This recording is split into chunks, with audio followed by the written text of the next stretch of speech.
What's up everyone? Welcome to CineMike. For this episode I'm going to dive back into the gun barrel and into the exciting world of James Bond 007 to rank his movies.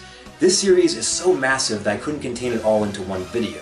There is 55 years and 25 movies to go through after all, so I broke this up into two parts. In the first part I ranked the top 10 Bond films, and you can click the link to check that out. So for the second part, rather than trying to build up to the best Bond film, because I already did that in the last one, I will instead go in the opposite direction and build towards what I think is the worst. Before I tackle that though, I feel that I must pay my respects to Roger Moore, who unfortunately passed away on May 23rd in 2017. The terrible disease cancer has taken another star from the night sky, and he wasn't my favorite Bond, but he was a lot of fun to watch. He was very welcoming, like a good host entertaining his guests. And he had this great sense of humor and a twinkle in the eye. He was such a part of my childhood, and I think a lot of our childhoods, and I thank him for that. So, rest in peace, Sir Roger Moore. Now, let's recap the ranking list as it stands so far from Part 1. Coming in first place is From Russia with Love.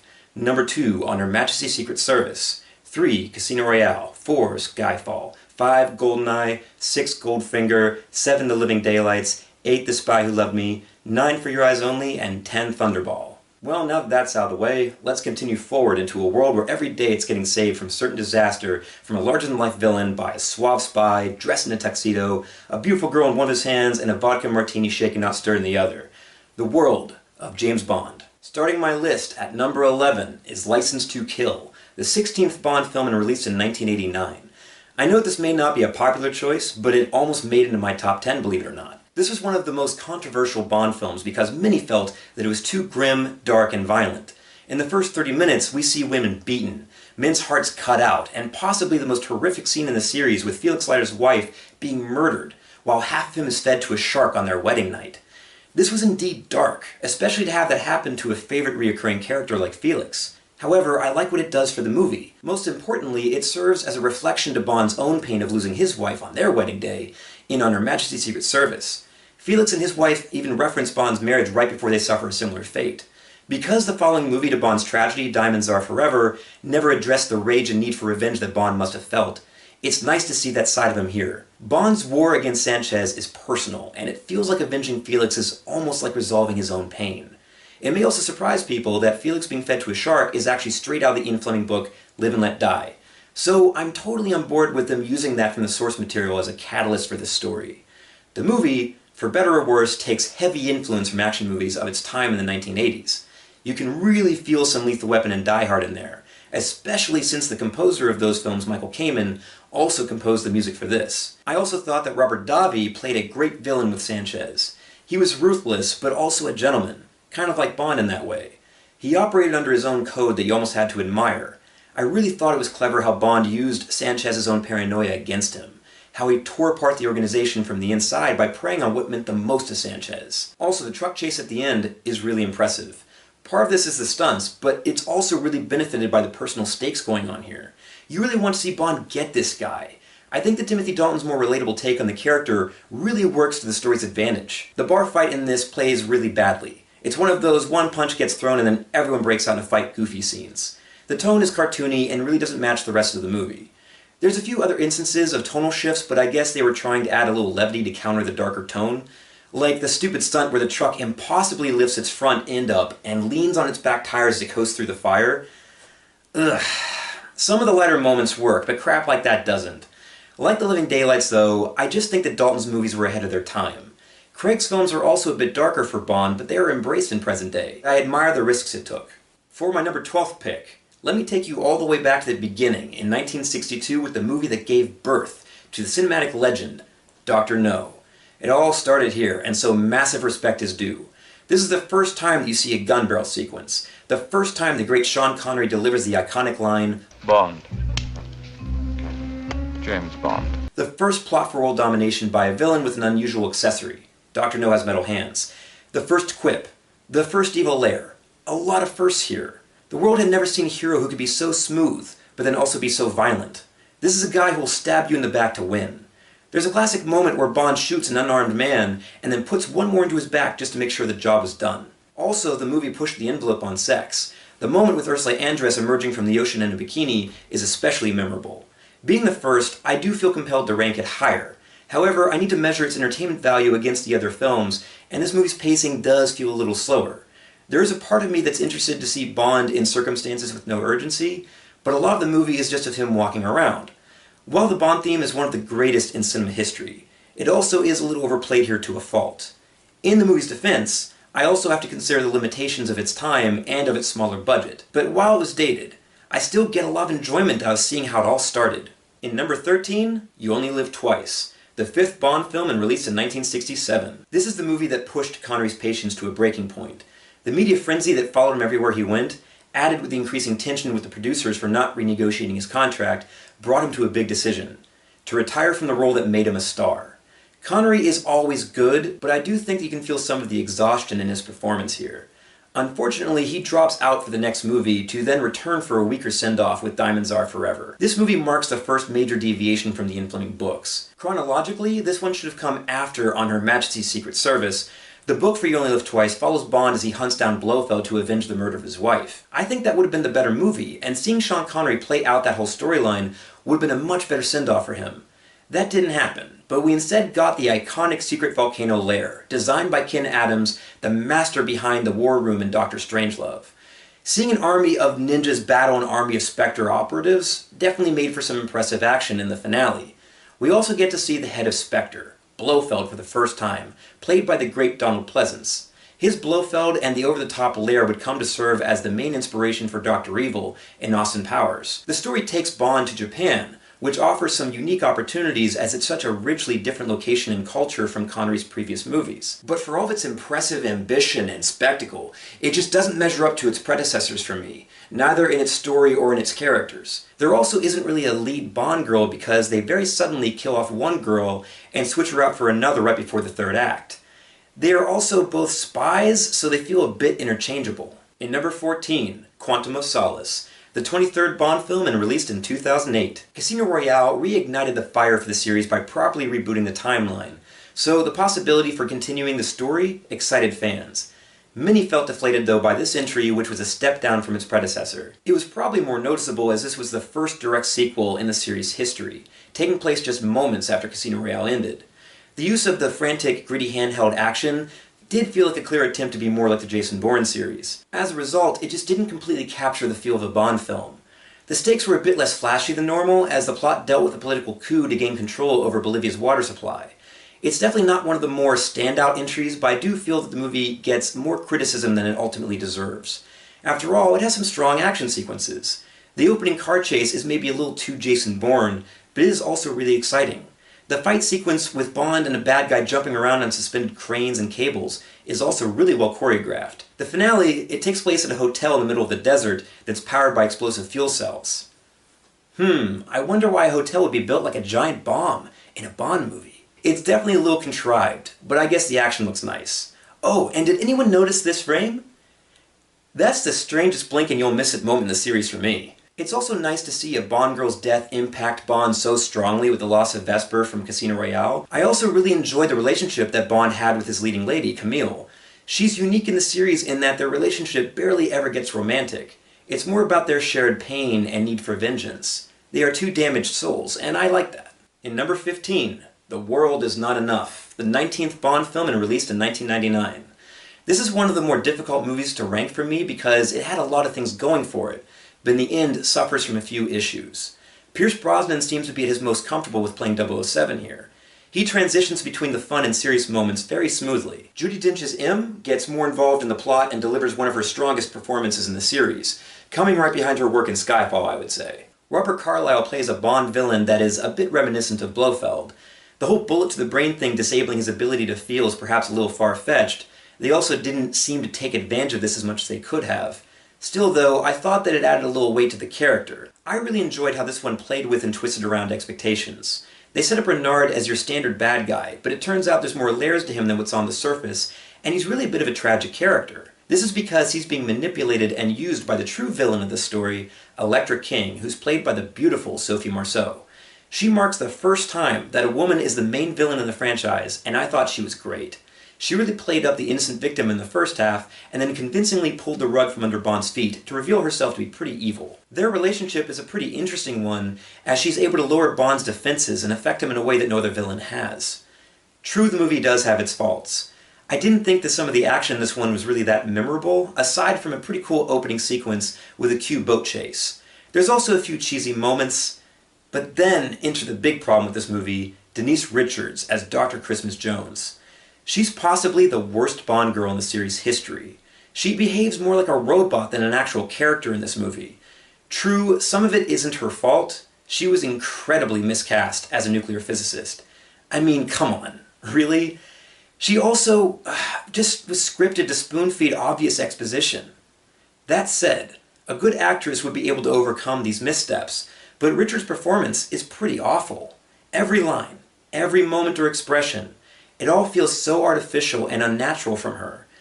It's a shame to see a Bond film that truly does some original things with the formula be nearly destroyed by one actress. The World Is Not Enough is also the final appearance of Desmond Llewellyn as the iconic Q. A tragic car accident took his life shortly after the film's release. You can't say enough for his contributions to the series. He is the longest-standing cast member, having appeared in 17 Bond films. Fans always anticipated the scenes where Bond would take a trip to the Q lab to collect the gadgets that would save his life throughout the film. The scenes between them were always fun, Bond taking the role of an undisciplined man-child, with Q unsuccessfully trying to convince him to respect his work. It will just never be the same without Desmond Llewellyn as the quartermaster. Coming in number 16, Tomorrow Never Dies, the 18th Bond film and released in 1997. Pierce Brosnan hit one out of the park with GoldenEye, so it was going to be hard for any sequel to measure up to that. This movie decided to go with the bigger is better approach by upping the ante of elaborate action scenes. There's a clever motorcycle chase where Bond must share steering with Michelle Yeoh because they're handcuffed together. The finale on the stealth boat is pretty fun, but it is pretty much a live-action video game. Lots of things go boom, but without any real sense of danger. In the long history of larger-than-life Bond villains with goals for world domination, Elliot Carper might possibly be the most over the top. He feels like a villain from one of the Joel Schumacher Batman movies. He bounces around the screen like a cartoon.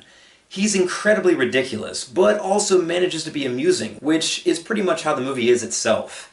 I mean, having a media mogul starting World War III just to make the money off of the news coverage definitely isn't one of the more grounded Bond plots. Brosnan's Bond was always a cross between some of the previous Bonds. He would go from Connery's ruthlessness to Moore's camp to Dalton's humanity and blend them all together with his own charm. At times, this made the tone inconsistent, and that is especially true with this one where we find Bond reuniting with Terry Hatcher, a great love from his past that he let slip away before she got too close. She's great in the limited role, but she ultimately feels like a plot device just to make it more personal by having Carver, her husband, murder her out of jealousy. This is a pretty dramatic moment, but then we very quickly move on to a goofy gadget car chase where Bond pilots the car by remote from the back seat with a big grin on his face. The weight of losing her never feels as heavy on Bond as it should. On the surface, the movie is pretty stupid, but it's one of those guilty pleasures that you can't help but have fun with. Coming in number 17, Never Say Never Again, released in 1983. This is the only non-canon Bond film, well, unless you count that Casino Royale comedy with Peter Sellers in the 60s, but this one was birthed from a lawsuit between its producer Kevin McClory and Bond author Ian Fleming. McClory won the film rights to Thunderball, which forced Bond producers Harry Saltzman and Albert Broccoli to work with him on its film adaptation. Still having the rights and wishing to cash in on Bond's enduring popularity, McClory convinced Connery to return out of retirement to make a final appearance as Bond.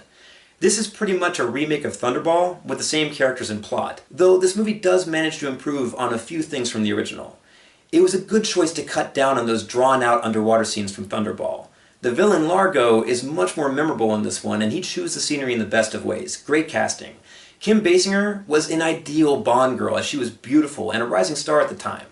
The movie has a lot going for it, but some of the things are a little off. Most notably, the odd jazz music playing throughout the movie. It was a misfire. The action feels reserved and cheaper to the spectacle that we've come to expect from a Bond movie, and the finale in particular is a little weak. At least Connery, though, is totally back to form and owning the Bond role. He aged incredibly well with the character and seems to be just as capable in the role as he ever was. At the end of the day, though, nobody makes a Bond film better than the Broccoli family with the main series. In number 18, Spectre, the 24th Bond film and released in 2015. There was a lot of reasons to expect this to be a great movie. After all, the movie reunites the same team that made the acclaimed predecessor Skyfall. This time Bond comes face to face with the organization that's been pulling the strings in his previous movies, Spectre, led by Blofeld. For many years, the rights to Bond's main antagonist were trapped in legal disputes, but they were finally resolved. Reintroducing him is a no-brainer, but this movie really drops the ball. First off, they found it necessary for some stupid reason to connect Blofeld and Bond's past together. They basically make a serious version to the plot of Austin Powers' Goldmember, in which it was revealed that Dr. Evil and Austin are long-forgotten brothers. How do you make a serious version of a parody to your franchise? Christoph Waltz seemed ideal to play Blofeld, but he appeared to be directed to play it very reserved and dry. I never expected that Waltz could be boring. The film again explores the idea that Bond secretly wants to quit MI6 to settle down, which is pretty anti-Bond, certainly the cinematic version. The movie also drags its feet through some boring politics and meetings. Aside from a couple of exceptions, the action scenes are generally very disappointing and forgettable. There's also puzzling choices that felt very unsatisfying, like having Bond fire a single bullet that magically destroys Blofeld's entire lair. Blofeld is supposed to be a criminal mastermind, and yet he built his lair to be a giant bomb? I know this isn't the first time in the series that something like this was so convenient to destroy, but in this situation it especially felt random and very anticlimactic. Also, having a gadget car where the gadgets don't work. Who do they think they're making this movie for? Bond fans demand more. The finale is absolutely ranked as one of the weakest in the series for me. The movie also just doesn't feel fresh or exciting. It's very standard, as though director Sam Mendes had no passion this time around. Now, there is a few saving graces. The opening sequence during the Day of the Dead parade in Mexico City is definitely exciting, especially with the impressive one long take that follows Bond through the streets and onto the rooftops. The cinematography in general was solid. There is also a pretty good classic-style train fight with Dave Bautista as the henchman Mr. Hanks. Most of the actors gave it their best. It's a well-made movie on the technical side, and there are individual moments that play well. It's just that overall, this one feels like a bit of a wasted opportunity. In number 19, Live and Let Die, the 8th Bond film and released in 1973. Roger Moore had really big shoes to fill after Connery's departure, and the producers were banking on his success from the show The Saint to help give the series a boost. The movie has some things going for it. Jane Seymour as Solitaire is one of the most beautiful Bond girls, in my opinion. It's just too bad that Bond is a total ass to her and tricks her into having sex with him. The villain also does a great balance of being larger than life, but also restraining himself just enough to not totally be over the top. That said, the movie is also very dated in its depiction of voodoo culture and of its antagonists. It was that way in the Ian Fleming book as well, and yeah, it was a different time, but it just doesn't play as well anymore.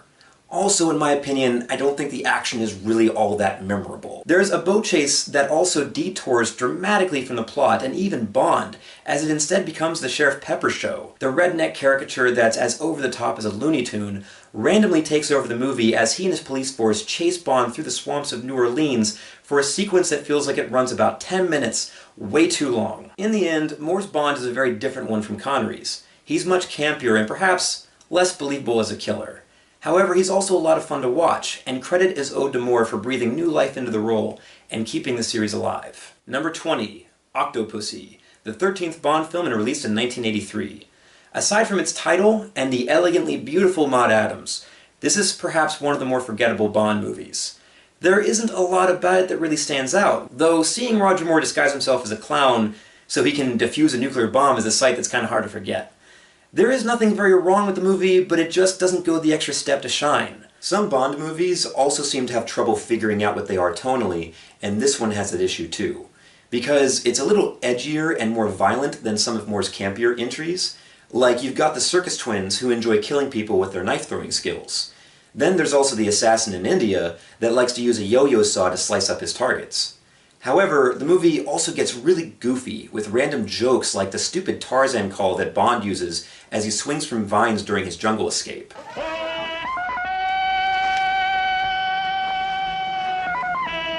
That whole hunting sequence with Bond as the prey is pretty terrible in general. Tonal shifts like that can really take you out of a movie. There are some impressive stunts in this, like Bond fighting the henchman on the side of a flying plane was jaw-dropping, and that does rank up there with some of the best stunts in the series for me. Number 21, A View to a Kill, the 14th Bond film and released in 1985. How can you go wrong with a Bond movie that has the great Christopher Walken playing the villain? Well, for starters, you can start the movie off by playing the Beach Boys as Bond snowboards through some bad guys. You can also have Tanya Roberts scream, "James!" enough times that a drinking game could be made from it. This was the last film of Roger Moore's long run as Bond, and it's arguable that he was way past retirement. It's hard to believe a visibly aging Moore romancing girls that are young enough to be his daughters, and slugging out bad guys without fracturing a hip. Now, I don't say this as a criticism towards Roger Moore, because I think he did the best he could. He's always fun to watch, but I just feel that he was in no shape to play Bond this time. The plot is also unfocused, with the first half dealing with enhanced horses and people, and then the second half dealing with the totally unrelated scheme to flood Silicon Valley. And there is also never a payoff to all this talk about how enhanced Walken's villain is. He never seems to show abilities beyond what a normal person could do. Despite that, there is things about this that I enjoy. You really can't go wrong with Christopher Walken playing the villain. Also, Grace Jones brought a unique energy to the movie. There is a pretty thrilling finale where Bond hangs off of a blimp that crashes into the Golden Gate Bridge. And also, the title song by Duran Duran? It's a guilty pleasure of mine. Number 22, Moonraker, the 11th Bond film and released in 1979. The Roger Moore era was known for deviating from the books and being more out there at times. However, this reaction to the success of Star Wars literally shot Bond into space. A trend was showing at this stage in the series of becoming increasingly more over the top and campy. Whereas the previous movie to this, The Spy Who Loved Me, found a fun balance, Moonraker just became a parody of itself and turned Bond into a joke. The action at times had more in common with a Looney Tunes cartoon, like anything with Jaws and his newfound girlfriend. Ugh. There's a freaking moment in this where a pigeon does a double take as Bond drives from water onto land with a stupid gadget gondola. Holly Goodhead, one of the more provocative named Bond girls, was also played really dull and wooden. The villain's plot of restarting humanity is also just a rehash to the plot of The Spy Who Loved Me. All of that said, there is still some stupid fun to be had here, as long as you accept this movie for what it is. Number 23, Diamonds Are Forever, the 7th Bond film and released in 1971. This was the disappointing follow-up to On Her Majesty's Secret Service, which ended in tragedy for Bond. Rather than allow him to get medieval on Blofeld's ass, the events of the previous film feel very swept under the rug here. Sean Connery returns after being absent from the previous film. While his worst is better than some actors' best, his subdued performance makes it pretty clear that he's only in this one for the paycheck. The execution definitely is shifting towards a more campy Bond that Roger Moore really ran with in his follow-up. The plot of a giant diamond-powered laser satellite in space is over the top enough to fuel parodies. The Bond girl is unfortunately another ridiculously useless damsel in distress. The action is oddly put together. I mean, there's a scene where Bond runs at normal speed through a moon landing simulation, and the guys who try to stop him are moving in slow motion. Because, you know, things appear to move slower in space, and apparently these guys want to stay in character. Really bad. Then there's Bond raising the car on its side, and then it appears on the opposite side as it rolls through an alley. On the plus side, there's a cool fight scene in an elevator. I always enjoy fights in confined spaces in these movies. Also, the henchmen Mr. Wint and Mr. Kidd make a memorable and a deadly couple. They're so dry and weird, but in an eerily good way. Number 24, Die Another Day, the 20th Bond film and released in 2002. How unfortunate that Pierce Brosnan ends his Bond run with this turd. His charm holds some of this together, but the rest buckles under the weight of poor execution. Serving as the series' 20th film, and the 40th anniversary, the movie should have represented the best of Bond, but somehow managed to reuse the worst elements from the franchise. Like, what made them think that in all of Bond history that the best plot to reuse was the stupid laser satellite from Diamonds Are Forever? The tone is very inconsistent, jumping from heavier moments like Bond being imprisoned and tortured to the lighter and campier tone of the Roger Moore era. Halle Berry was heavily promoted as the leading lady thanks to her Oscar win. There was even some thought by the producers to have her CIA character Jinx spin off into her own film series. Thank the cinema gods that didn't happen, because it turns out that she was easily one of the worst Bond girls. Almost bad enough to warrant losing her Oscar. Her character only speaks in puns, and most of her delivery is truly painful. She's just really not at all convincing as a badass spy. Also painful is the theme by Madonna. They also break from the franchise's signature of real stunt work by having Bond parasailing on a terrible CGI tidal wave. There's way too much CGI in this, and none of it is used well. Oh, and let's not forget the invisible cloaked gadget car. We are full-blown into sci-fi Star Trek territory here. They even have Bond doing a training exercise on a freaking holodeck in this movie. This movie is so lazy. that they even have a henchman named Mr. Kill. You guys aren't even trying anymore. Why don't you just call him Mr. Villain while you're at it? There is a few action highlights. The opening fight with hovercrafts gliding over the North Korean minefield, it wasn't bad. I also enjoyed the fencing sword fight scene. All in all though, Brosnan and Bond deserved better. The biggest reason that this doesn't fall into last place for me is because in its stupidity, there are some moments of entertainment value. And now we come to the end of my ranking list, to what I think is the worst Bond of them all. Coming in number 25 is The Man with the Golden Gun, the 8th Bond film and released in 1974. Christopher Lee really is the saving grace of this movie as the villainous assassin Scaramanga, who views Bond as his only true equal. Maud Adams does the best with what little she's given as Scaramanga's doomed mistress, while Britt Ekland just drowns in the mediocrity of her character Goodnight. Easily the worst operative in the service. She's portrayed as a simple-minded fool whose only hobby is pining over Bond. Scaramanga's henchman Knick-Knack is well performed by the actor, but the character's short stature is the target of so many jokes that it feels inappropriate. Sheriff Pepper, a character from the previous movie Live and Let Die, returns for some questionable reason in an incredibly forced, random way. Whose bright idea was it to think to themselves, "Hey, you know what this movie's missing? It's missing a little Sheriff Pepper." Loud, obnoxious, and stupid. Ultimately, I rank this one the worst because I find it the least enjoyable to watch. The stakes are low and the action is not very impressive. Aside from Lee being a good villain, there really isn't anything else that stands out or is memorable about this. I love this franchise, and so I'll still check this one out, but with much less enthusiasm. And there you have it, my complete ranking of the James Bond films. I love this series, and so this was a really challenging list to go through for me.